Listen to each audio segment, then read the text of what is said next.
Hi guys, আসসালামু আলাইকুম। আশা করি সবাই ভালো আছে, আমিও আপনাদের দোয়ায় ভালো আছি। তো আজকে সবাই বাসায় শুক্রবার, তো সন্ধ্যার নাস্তা খেতে চাইতেছে। তো আমরা আজকে কি করলাম, মুড়ি পাটি মানে মুড়ি চানাচুর দিয়ে বেশি করে টমেটো পেঁয়াজ, আমার মুড়ি মাখাতে অনেক পেঁয়াজ লাগে। তো আমি অনেকগুলো পেঁয়াজ কেটে নিচ্ছি, টমেটো কেটে নিচ্ছি, কাঁচামরিচ আর বিলাতি পাতা, ধনিয়া পাতা, আর বেশি করে চানাচুর দিলে আর ঝালমুড়িটা এত মজা লাগে, এত মজা লাগে।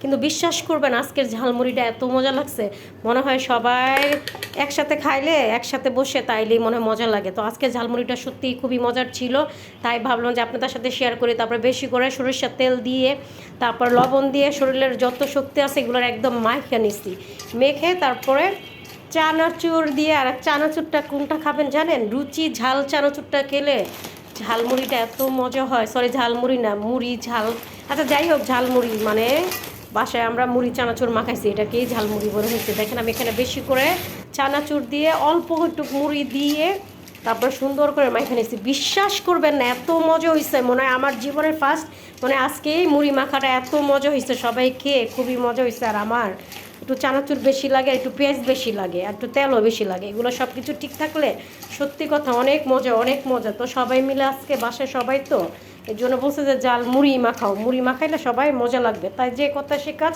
মুড়ি মাখাই ফেলছে, এত মজা হয়েছে, এত মজা হয়েছে, আপনাদেরকে বলে বুঝাইতে পারতাম না। যদি আপনাদেরকে একটু দিতে পারতাম তাইলে মজা লাগতো, জানেন। তো কি বলবো, যে সবার জন্য বাটিতে নিয়ে নিচ্ছি আর আমার জন্য নিচ্ছি, খুবই মজা হয়েছে, সবাই খেয়ে এত পছন্দ হচ্ছে। কিন্তু দেখেন, একবারই মজা হয়, আরেকবার বানাইতে গেলে মজা হয় না। তো আমাকে বলছিল আরেকবার বানাইতাম, না একবারই মজা হবে, আরেকবার মজা হবে না। তো যাই হোক, মন দিয়ে একদম মুড়ি মাখাটা মাখাইছে, এমন মজা হয়েছে, সেই মজা, উফ কি